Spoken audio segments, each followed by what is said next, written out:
4000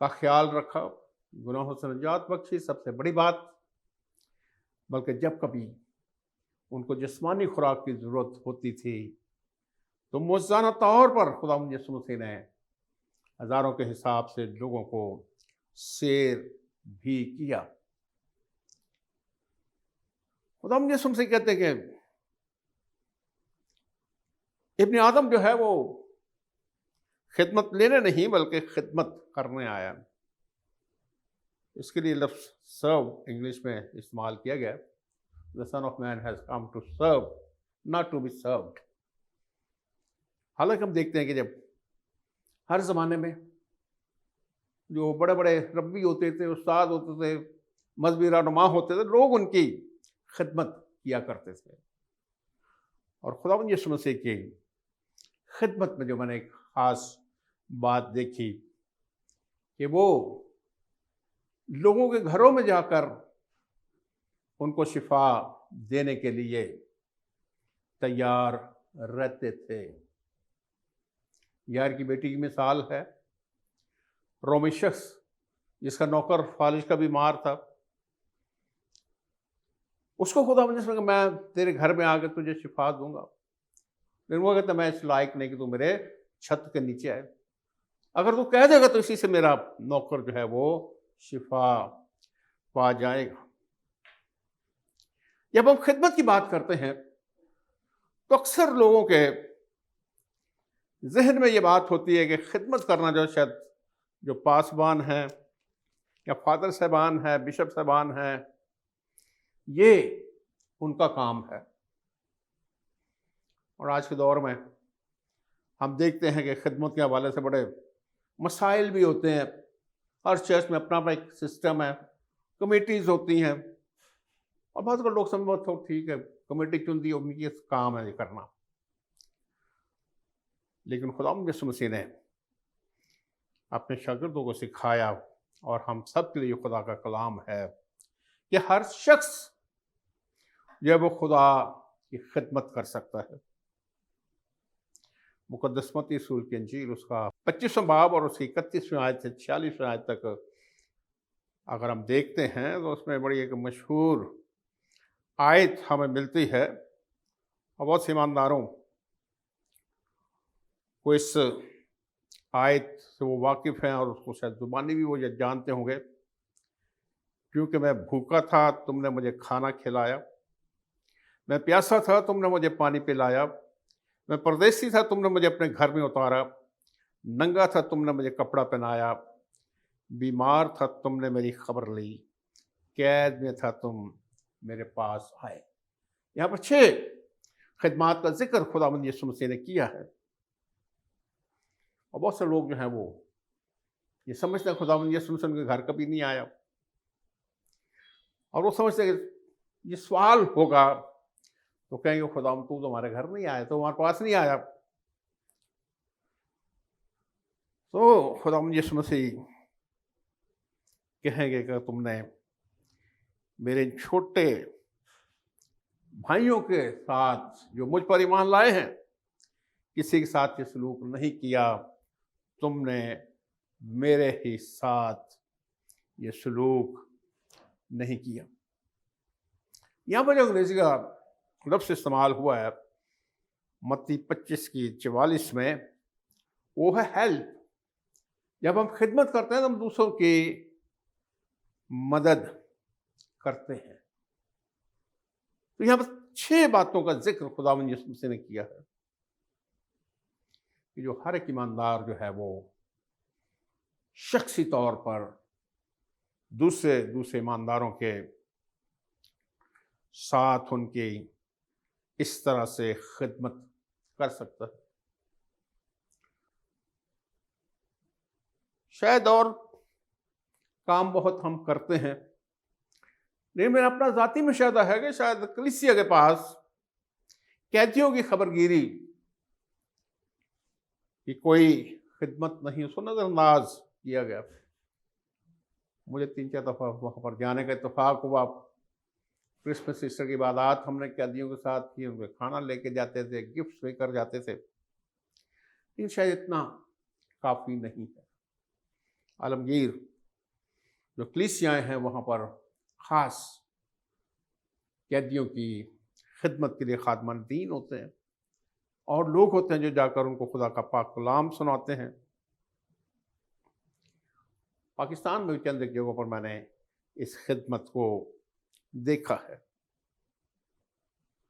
یہ جو کام ہے ہر ایک ایماندار سر انجام دے سکتا ہے، اور یہ خدا کی طرف سے آپ کو خدمت سونپی گئی ہے۔ روپیہ پیسہ جو ہے وہ بھی خدمت کے حوالے سے بڑی اہمیت رکھتا ہے، اور جب خداوند یسوع مسیح خدمت کرتے تھے اور ان کے ساتھ ان کے شاگرد ہوتے تھے، مقدس لوکا کی انجیل کے 8ویں باب کی 30 آیت میں لکھا ہے، چند خواتین کا یہاں پر ذکر ہے، لکھا جو اپنے مال سے یعنی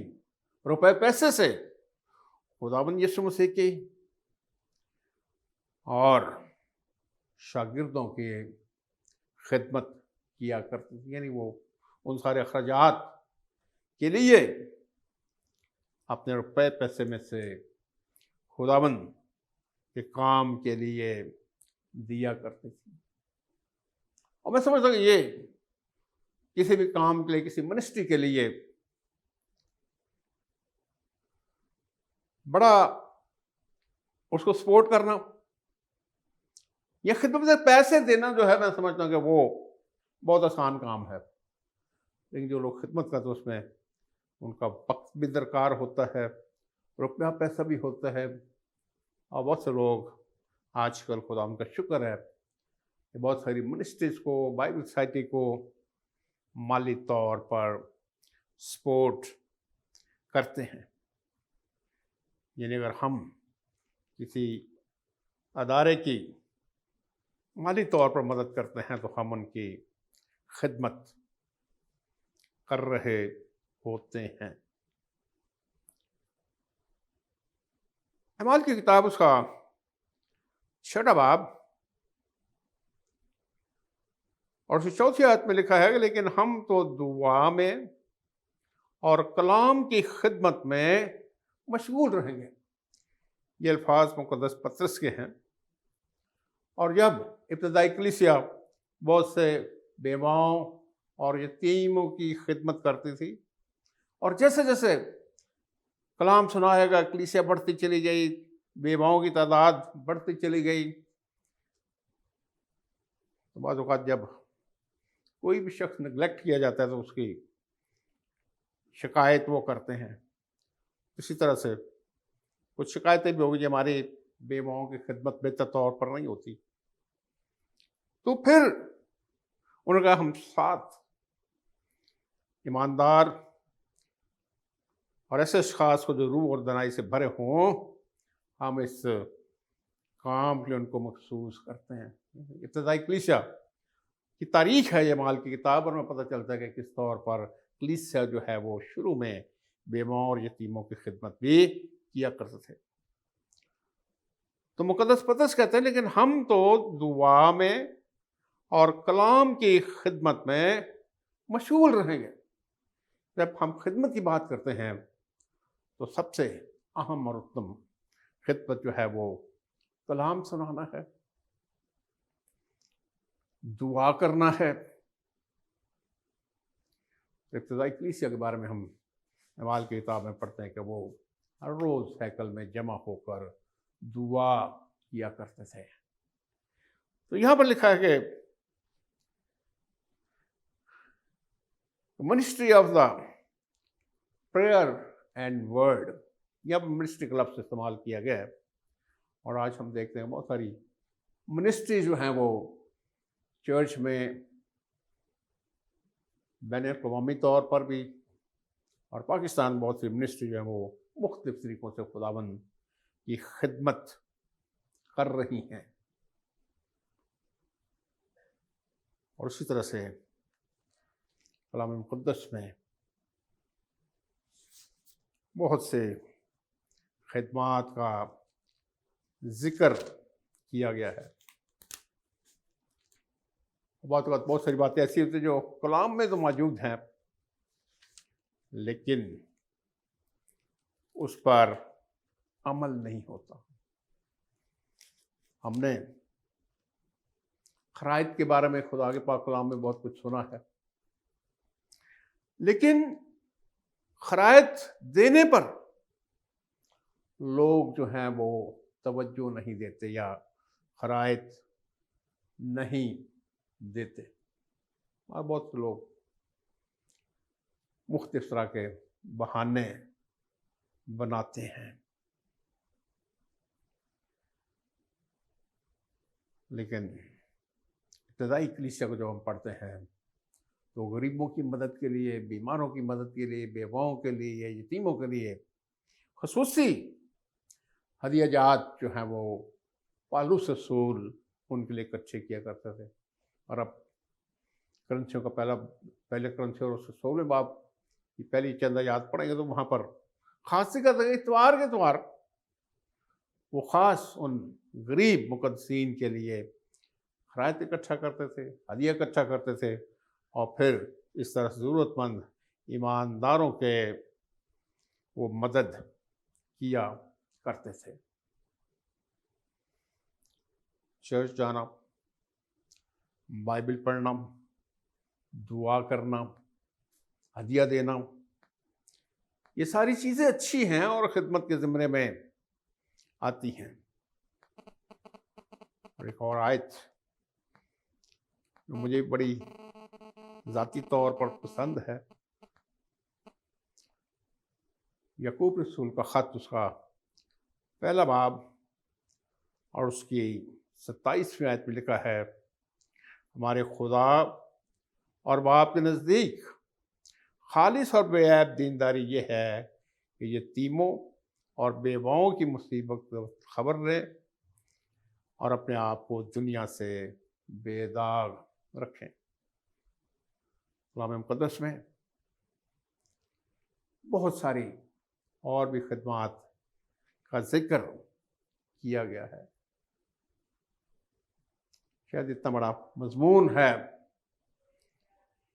اس کے لیے، اس کو بیان کرنے کے لیے، ہر بات کو بیان کرنے کے لیے وقت جو ہے وہ ہمارے پاس محدود ہے. ہم ایک دوسرے کی تعمیر و ترقی کرنی ہے. بہت دفعہ ہماری تھوڑی سی مالی مدد سے، خدمت سے بہت سارے مسیحی بچے جو ہیں وہ تعلیم میں آگے بڑھ کر اپنے کلیسیا کے لیے، اپنے خاندان کے لیے ترقی کا باعث بن سکتے ہیں. اور عزیزو، خدا ان کے پاک کلام میں ہم پڑھتے ہیں کہ خداوند نے بہت سی باتیں ہمیں کلام مقدس میں سکھائی ہیں جن کے وسیلے سے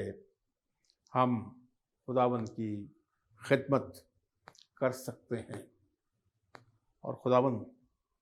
چاہتا ہے اس روئے زمین پر رہتے ہوئے کہ وہ خداوند جس کو ہم فالو کرتے ہیں، جس کی پیروی کرتے ہیں، اگر وہ اپنی زندگی میں سب سے اول درجہ خدمت کو دیتا ہے تو وہ چاہتا ہے کہ اس کے جو بیٹے ہیں، بیٹیاں ہیں، ایماندار ہیں، وہ بھی دوسروں کی خدمت کریں. اور ان تمام باتوں کا حساب ہم سے اس وقت لیا جائے گا جس دن خداوند یسوع مسیح اپنے تخت عدالت پر بیٹھیں گے. جب لوگ بہت سے کہیں گے تو ہمارے پاس نہیں آیا، تو کب بھوکا تھا، تو کب پیاسا، تو کب ننگا تھا، تو کب قید میں تھا، تو کہے گا میں، اگر تم نے میرے چھوٹے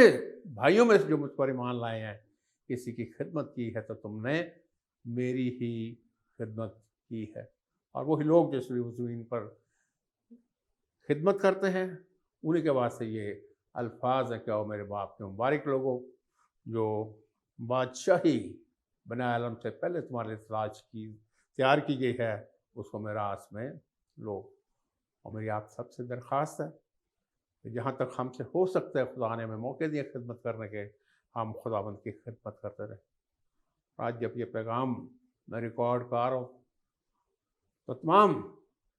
پاکستان کے لوگ جانتے کہ اس وقت پاکستان جو ہے وہ سیلاب کی صورتحال میں سے گزر رہا ہے۔ بہت سے ہمارے لوگ جو ہے وہ بے گھر ہو چکے ہیں، بہت سے ہلاک ہو چکے ہیں، بہت سے بیمار ہیں۔ تو ہم اپنی استطاعت کے مطابق ان کی بھی مدد کریں اور ان کو اپنی دعاؤں میں بھی یاد رکھیں، اپنے سروں کو دعا میں چھپائیں اور خدا ہم سے دعا کریں۔ آئے خداوند قادر مطلق زندہ آسمانی باپ، ہم تیرا شکر، تیرے نام کی تعریف کرتے ہیں، تیرے بیٹے اپنے خداوند یسوع المسیح کے لیے، جو خداوند سروِ زمین پر ہم سب کی خاطر آیا، اور خداوند اس نے روئے زمین پر رہتے ہوئے دکھی انسانیت کی بھرپور طور پر خدمت کی، اور خداوند پھر اس نے ہمیں بچانے کے لیے اپنی جان فدیے میں صلیب پر دی۔ ہم دعا کرتے ہیں خداوند تو ہمیں اپنے بیٹے کے نقش قدم پر چلنے کا فضل و توفیق دے، اور جب تک روئے زمین پر ہیں ہمیں اپنے جلال اور اپنی خدمت کے لیے کثرت کے ساتھ استعمال کرتا رہے، مسیح ہمارے خداوند کے وسیلے سے۔